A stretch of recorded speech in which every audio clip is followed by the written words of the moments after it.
You ever drive through Mason County and pass a quiet clearing or a mossy foundation or see an old Grange Hall and wondered, what used to be here? Well, chances are it was a school. At the Mason County Historical Society Museum in downtown Shelton, a new exhibit titled More Than a Building, The Early Schools of Mason County tells a powerful story of community, resilience, and the value of education. Liz Arbaugh, who curated the exhibit, puts it this way. Any of these small communities would pool their resources and build a schoolhouse and hire a teacher. They would have to collect money from the parents in order to pay the teacher. And oftentimes the teacher would board with the family. In places like Tahuya, students didn't hop in cars, they rode. There was a story about how the kids in Tahuya would go to school in Union originally, and they would have to row the boat across the Hood Canal. And that if there was a wind or if there was fog, a lot of times they would start rowing and they would never get there. So that's why they built a school in Tahuya finally.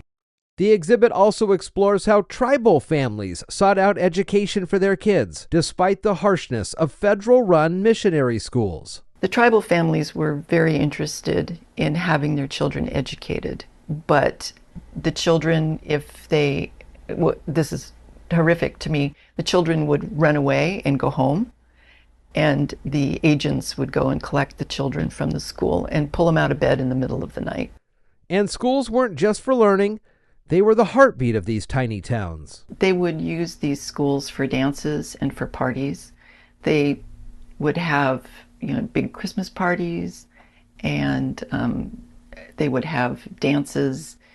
They talk about dances going until 3 a.m, and then they would have breakfast, and then everyone would pile back into their rowboats and go back to their homes.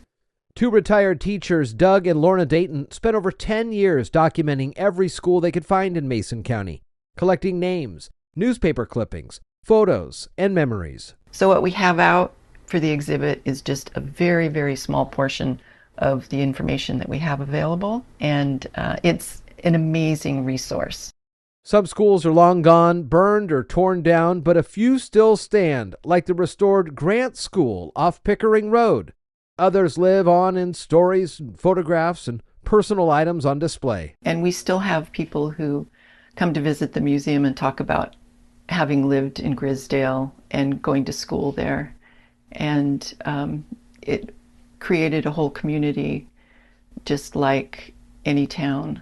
This isn't just a history of education, it's a history of Mason County itself, told through the places where kids once recited the alphabet, practiced their cursive, and learned how to dream big. Swing by the Mason County Historical Society Museum in downtown Shelton, ask questions, flip through the binders, see the photos, and hear the stories.